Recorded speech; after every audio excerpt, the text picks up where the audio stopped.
Möchtest du noch mal eine Frage aussuchen?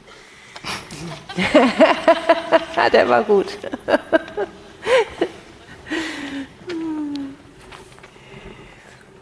Wann erhalten die Menschen den Zugang zur freien, unabhängigen Energie?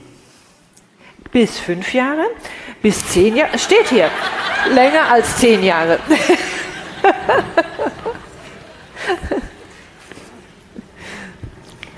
Also das weiß ich jetzt auch nicht. Echt? Aber ich denke, bevor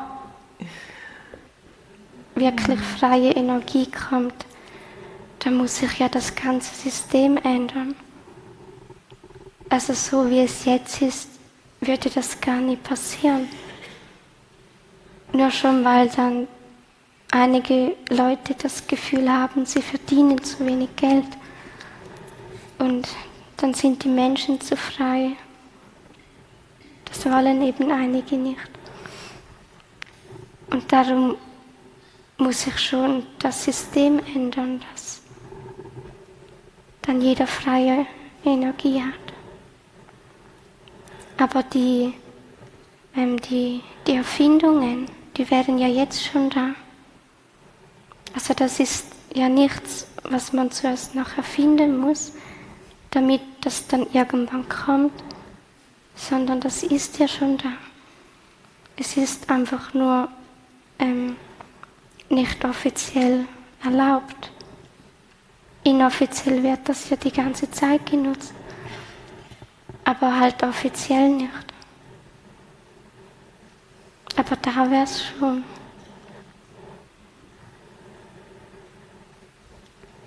Und hier kommt schon die Frage, du sprichst davon, wenn sich das System ändert. Wie ändert sich das System denn?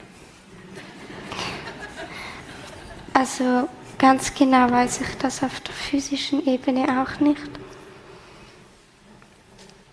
Und auch, ob das so ein Prozess ist oder ob es einfach irgendwann Puff macht und dann.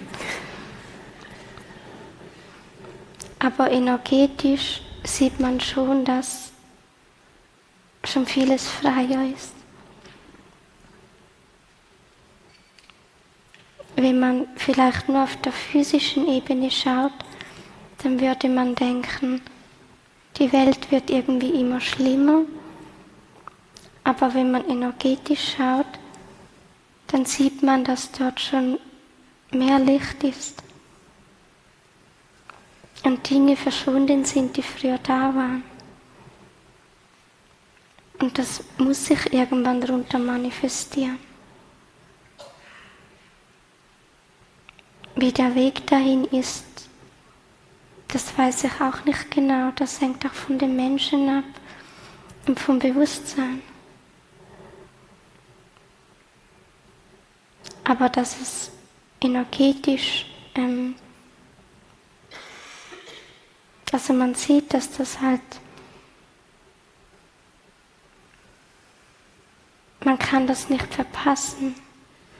Also das ist wie fest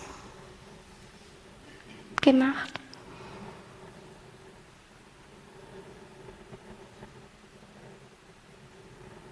Sagst du das nochmal, damit das richtig reingeht? Weil, damit ihr das nie vergesst, wenn ihr nachher wieder rausgeht, nach diesem Tag, der noch einiges drin haben wird für uns alle, dass ihr das nachher nicht vergesst. Es ist festgemacht. Wir kommen daran nicht vorbei. Und es war ja heute auch schon das Thema, wir alle, entweder in diesem oder im nächsten Leben oder irgendwann, gehen wieder nach Hause. Wir sind wieder die wir sowieso schon sind. Und wir haben all die Schichten verloren, die uns jetzt noch davon abhalten.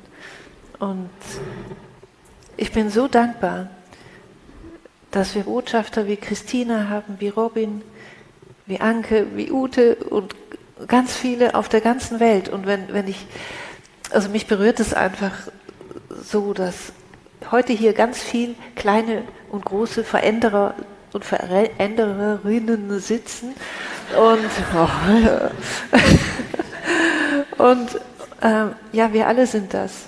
Und es ist so wichtig. Und es ist so wichtig, dass wir nicht vergessen, dass wir ganz, ganz viele sind. Und wir sind jetzt heute hier zusammen und es sind überall so viele Gruppen auf der ganzen Welt. Und gerade jetzt ist so auch eine offenbar astronomisch wichtige Zeit. Ich verstehe davon gar nichts. Aber man spürt es, wenn man hinspürt. Es ist ein ganz wichtiges Zeitfenster jetzt. Und es ist so wichtig, dass wir das nicht vergessen. Und deshalb sitzt ihr nämlich heute auch alle hier und haben wir uns hier versammelt und ihr zu Hause eben auch. Es ist so wichtig. Es ist so toll und es ist so wichtig. Und danke, Christina, für all deine Botschaften. Und